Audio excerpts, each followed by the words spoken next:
Board അംഗീകരിച്ച് publish ചെയ്തിരിക്കുന്ന സിനിമകളാണ്.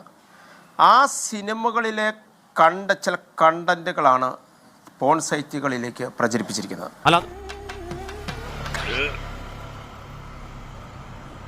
സമൂഹത്തിന്റെ ഓരോ പോക്കെ ഈ നല്ലവനെ കൊണ്ട് തോറ്റല്ല.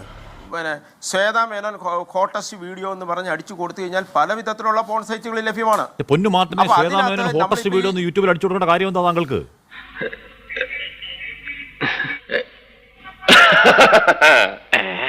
മാർട്ടിൻ, താങ്കൾ ഈ അശ്ലീല വെബ്സൈറ്റുകൾ കാണുന്ന ഒരാളാണോ? അല്ല. പിന്നെ എങ്ങനെയാണ് താങ്കൾക്ക് ഈ പരാതിയിൽ ഒരു കുന്ന് ലിങ്ക് താങ്കൾ കൊടുത്തിട്ടുണ്ട് എന്ന് പറഞ്ഞാൽ നമുക്ക് വാട്സാപ്പിൽ ഉണ്ടായിരിക്കുന്ന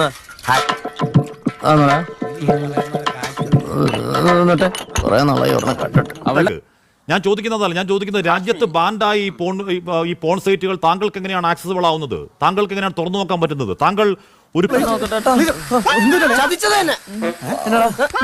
ഹോട്ടസ്റ്റ് വീഡിയോ ഈ ശ്വേതാ മേനോന്റെ താങ്കൾ പോയി ഹോട്ടസ്റ്റ് വീഡിയോ നോക്കി ഈ പ്രായത്തിൽ പോയി സെർച്ച് ചെയ്യല്ലേ? അതൊക്കെ ഞാൻ പോട്ടെ, അതൊക്കെ ഇപ്പൊ പിള്ളേർ സെർച്ച് ചെയ്യാത്ത സെർച്ചാ. വിട്ടേക്ക്.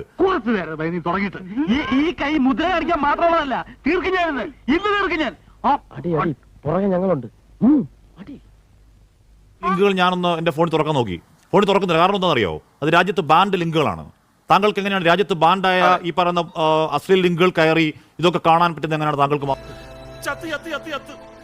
നാലാംകിട അറപ്പുളവാക്കുന്ന വെബ്സൈറ്റുകൾ താങ്കൾ 1, 2, 3, 4, 5, 6, 7, 8, 9, 10, 20 വെബ്സൈറ്റ് താങ്കൾ കൊടുത്തേക്കുക.